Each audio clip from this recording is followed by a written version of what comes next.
Welcome, ladies and gentlemen. Commodity TV here, still in Vancouver, and after 2 successful days of the Vancouver Resource Investment Conference, we are now this morning in the offices of Skeena Resources, and we want to talk, for the first time at Commodity TV with Kelly Earle, and she is Vice President Investor Relations and wants to give us an insight into this terrific exploration company.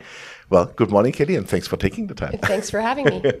Skeena Resources, maybe you give us a short overview. I mean, I think it's one of the hottest exploration development stories, if you want to call it by now, because of your drill results. But with that, we go in a second. So just give us an idea what's the company about. Sure. So Skeena is a junior exploration company. We're based in Vancouver, and we have 3 exploration development stage projects in the Golden Triangle of Northwest British Columbia. We have a copper gold porphyry called GJ, which isn't quite our focus. And then we have 2 past producing mines acquired from Barrick, Snip, which is a high-grade underground mine, gold mine, and then Eskay Creek, which is was formerly a high-grade underground mine. And Eskay Creek's really our flagship project. We just released a PEA on the asset recently, and we keep putting out pretty spectacular drill results. Yeah, that's right. We're pretty excited about what's going to come out of Eskay this year. Yeah, so are we. That's why we are sitting here today. And I would focus on Eskay Creek a little bit, because my feeling is that this is really the company maker for you. And let's start with the PEA, because I saw in your press release like 51% IRR. That's outstanding. Maybe you can comment a bit on how did you came on that, and on what is it based? Sure. So yes, we released the PEA in the fall. We were pleasantly surprised by the results. We only acquired the asset a few years ago from Barrick. We optioned it, and we kind of grew beyond our wildest expectations. There's 4 million ounces there at 4.4 grams per ton open pittable, which would make it one of the highest grade open pits in the world when it goes back into production. And in British Columbia. We're very happy and fortunate to be in British Columbia. It's a great mining jurisdiction, and the PEA showed just what a wonderful asset it is. 51% IRR, as you mentioned, $638 million NPV at a 5% discount, 9-year mine life, producing over 300,000 ounces of gold equivalent per year. So it's a really spectacular project. So what's the capex for that? The capex is $303 million Canadian, which is a very modest capex for a mine that'll be producing over 300,000 ounces per year. I would say the same, definitely.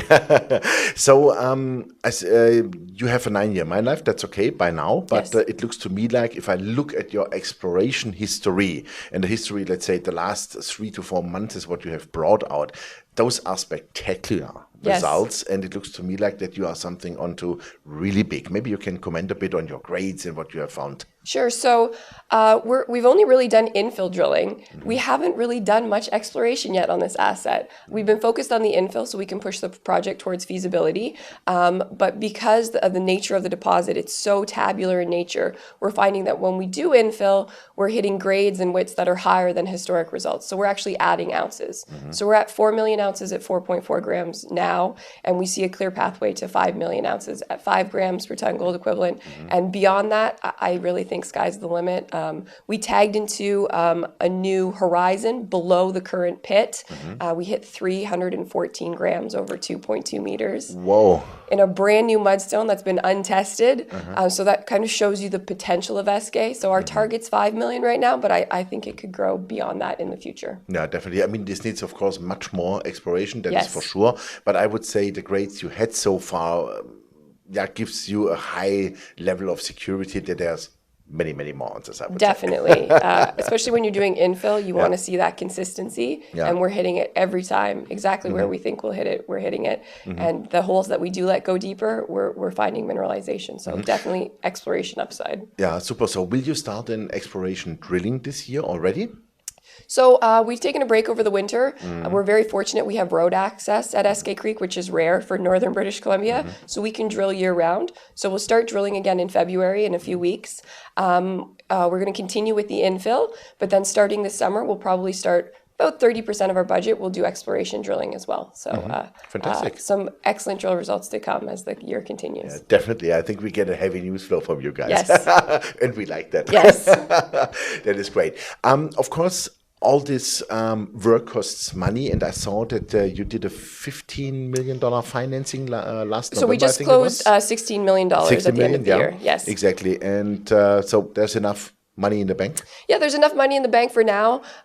We definitely have a lot of drilling to do. We're incentivized to do drilling on the asset to push it forward.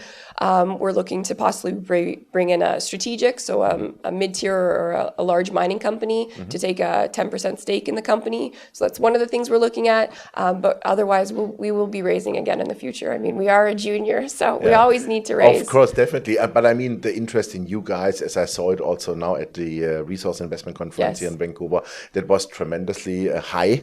And of course, because with those values, everybody wants to have it, right? We are very fortunate in that all our last financings over the last year have been oversubscribed. But we've waited until our share price has gotten higher before we take more money, and it's paid off. We just broke $1 within the last few weeks. So we're very excited about the potential for this year. I saw this morning we were up to like $1.09 or something even, which is outstanding. That's super. So who are the large shareholders? What has management, of course? Sure. So money-wise, we are fine. Now let's talk about capital structure. Interestingly, some of our three largest shareholders are all Swiss German. We've had a lot of luck in Europe. So our largest shareholder, Deutsche Ballantine, owns about 16%. Hochschild is an investor. They're a Peruvian underground mining company. They're interested in our Snip asset. But they're down around 5%. And as I mentioned, there's a number of other Swiss German funds that all have, I'd say, around 5% of the company. And management? So management and insiders are a bit lower, probably closer to 5%. And one of the reasons being is it's a brand new board and management team within the last 4 years. So the company's been around for a while, but it's really a brand new team within the last 4 years. But I can tell you, we're all buying and participating in the financings. That's for fully sure. Understood. Yes. Okay. Let's say major milestone you want to achieve in 2020. So major milestones will be the continued infill drilling, which will really bring all our inferred ounces into indicated to push forward with feasibility on Eskay Creek. I would say another major milestone is we will buy the asset outright. So we optioned it from Barrick. It was a 3-year option that goes until December 2020. So there is a cash payment to Barrick, and we have to post an environmental bond, and then we own 100% of the asset. So that's a major milestone that we're going to hit this year. What else are we've pushed forward with the permitting process. We've started the environmental baseline studies, so that's very important on the permitting front. We're also looking at possibly divesting some of our other assets to raise money non-dilutively. So probably see the sale of 1 or 2 of our assets this year. So those are some of the major milestones to look forward to. So I would say heavy workload for you guys, and 2020 we look really forward. Yes. Great news flow, and I think we see us quite soon again. Yes, thank you. Super, thank you very much, Kelly. Nice to speak with you. Thank you. Yeah, ladies and gentlemen, it was Kelly Earle, the Vice President Investor Relations from Skeena Resources, and you heard it, the Eskay Creek project is really a company maker. It is, of course, option from Barrick. It is an old mine, but what they found so far in the infill drilling is really outstanding, and as she just said, like 314 grams over 2 meters. This is fantastic. But there were also many other great drill holes, like 36 grams over whatever 22 meters, something like this. It was outstanding, really, and you really have to look it up on the website. There's so many numbers. We even tend to forget and mix it up. But what I can say, this is real value. This is in Canada, in the heart of British Columbia, and that's what you exactly want to have. Great jurisdictions, and this is a future gold mine, definitely, which will go in production. And as she said, probably a strategic comes in this year, so we will see. Meanwhile, we will update you with the news flow. Thanks for watching us, and check out the company, and bye-bye from Vancouver.